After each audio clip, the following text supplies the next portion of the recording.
ہمارے خداوند یسوع کی انجیل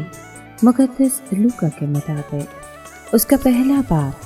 5 سے 25 آیات تک۔ اس وقت شاہ یہودیہ ہیرودیس کے ایام میں ابیا کے فریق میں سے زکریا نامی ایک کاہن تھا، اور اس کی بیوی ہارون کی بیٹیوں میں سے تھی، اور اس کا نام الیسبات تھا، اور وہ دونوں خدا کے نزدیک راست باز تھے، اور خداوند کے سب احکام اور قوانین پر بے عیب چلنے والے تھے، اور ان کے کوئی بچہ نہ تھا، کیونکہ الیسبات بانجھ تھی اور دونوں عمر رسیدہ تھے۔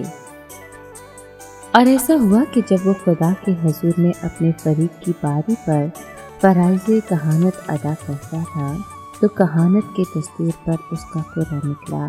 کہ خداوند کی ہیکل میں جا کر لوبان جلائے، اور لوگوں کی ساری جماعت لوبان جلاتے وقت باہر دعا کر رہی تھی۔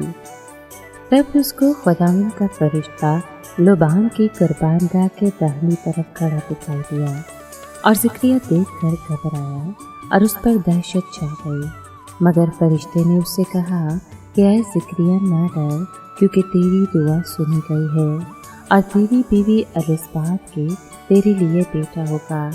تو اس کا نام یوحنا رکھنا، اور تجھے خوشی اور خرمی ہوگی، اور بتیرے اس کی پیدائش کے سبب سے شادمان ہوں گے، کیونکہ وہ خداوند کے حضور میں بڑا ہوگا، اور ہرگز نہ میں نہ کوئی اور نشہ پیے گا، اور اپنی ماں کے بطن ہی سے روح القدس سے بھر جائے گا،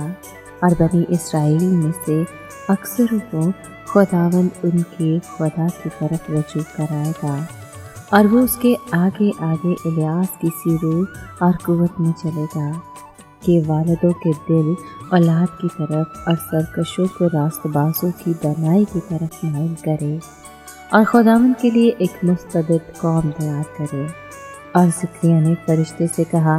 میں اس کو کیوں کر جانوں، میں تو بوڑھا ہوں، اور میری بیوی کی بھی بڑی عمر ہے۔ فرشتے نے جواب میں اس سے کہا، میں جبرائیل ہوں،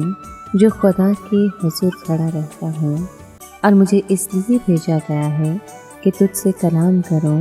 اور ان باتوں کی خوشخبری تجھے دوں۔ اور دیکھ، جس وقت تک یہ باتیں واقع نہ ہوں تو گونگا ہوگا اور بول نہ سکے گا، اس لیے کہ تو نے میری باتوں کا جو اپنے وقت پر پوری ہوں گی یقین نہ کیا۔ اور لوگ زکریا کی راہ دیکھتے تھے، اور ہیکل میں اس کے دیر کرنے سے تعجب کرتے تھے۔ جب وہ باہر آیا تو وہ ان سے بول نہ سکا، اور وہ سمجھ گئے کہ اس نے ہیکل میں کوئی رویا دیکھی ہے، اور وہ ان سے اشارے تو کرتا تھا پر گنگا ہی رہا۔ اور جب اس کی خدمت کے دن پورے ہو گئے تو وہ اپنے گھر چلا گیا،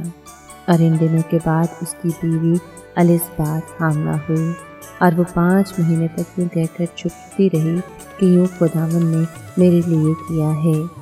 جب ان دنوں میں آدمیوں کے سامنے میری رسوائی دور کرنے کے لیے نظر کی۔ پاک کلام کے پڑھیں اور سنے جانے پر خداوند کی برکت ہو، خدا کا شکر ہو۔ عزیز دوستو، زکریا بطور کاہن خدمت کے کام میں وفادار رہا۔ جو کچھ اس کے ساتھ ہوا تھا، اس کے بعد اس نے نہ تو کسی قسم کی معصیت چاہی، اور نہ یہ خوشخبری اپنی بیوی کو دینے کی خاطر اپنی خدمت کے کام کو ملتوی کیا، بلکہ اس نے اپنی خدمت کے دن پورے کیے اور پھر اپنے گھر گیا۔ کوئی بھی شخص الیشبا کی حالت تذبذب کا تصور کر سکتا ہے کہ جب اس کا شوہر گنگی حالت میں گھر واپس آیا۔ اس سے بھی زیادہ وہ اس بات سے حیرت زدہ ہوئی جب زکریا نے جبرائیل فرشتے کے ساتھ ملاقات کے احوال کو لکھ کر اسے بتایا۔ غالباً زکریا نے فرشتے کی معرفت ملنے والی اس خوشخبری پر یقین نہ کرنے کی بابت اپنی بیوی کو خبردار کیا ہوگا کہ کہیں اسے بھی ویسی ہی سزا نہ ملے جیسی اسے ملی ہے۔ عزیز دوستو، زکریا کو فرشتے کا پیغام ملنا، زکریا کی سزا، الیشبا کا موجزانہ طور پر حاملہ ہونا، یہ سب واقعات مسیح ابن مریم کی ولادت کا پیش کرنا تھے۔ ان معجزات نے لوگوں کو اس عظیم ترین معجزے پر ایمان لانے میں مدد فراہم کی جو جلد وقوع میں آنے کو تھا، یعنی کماری مریم سے مسیح کی پیدائش۔ مسیح کی پیدائش کے ذریعے تمام قدیم نبوتیں تکمیل کو پہنچیں اور کئی دقیق رموز سمجھ میں آئے جن کا مسیح کے سوا کسی اور شخص پر اطلاق نہیں ہوتا۔